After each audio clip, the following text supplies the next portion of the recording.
સમાચારોમાં આગળ વધીએ તો બનાસકાંઠામાં ભારતમાલા પ્રોજેક્ટનો વિરોધ કરવામાં આવ્યો। શિહોરીના દુંગાવાડામાં ખેડૂતો દ્વારા આંદોલન કરાયું। પ્રોજેક્ટના અસરગ્રસ્તોની વળતર આપવાની માંગ છે।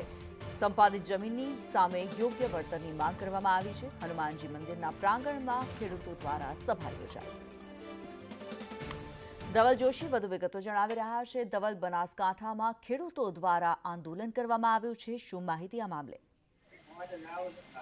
કિન્નરી, ચોક્કસથી બનાસકાંઠા જિલ્લામાં ખેડૂતોના વધુ એક આંદોલનના ભણકાર છે તે વાગી રહ્યા છે। કાંકરેજ પંથકમાં ભારતમાલા એક્સપ્રેસ હાઈવે માટે જે જમીન સંપાદિત કરાઈ છે ને આ જમીન સંપાદનના જે ખેડૂતો છે તેમને પૂરું વળતર ન મળતું હોવાના આક્ષેપો સાથે ખેડૂતો છે તે આંદોલનના માર્ગે વળ્યા છે।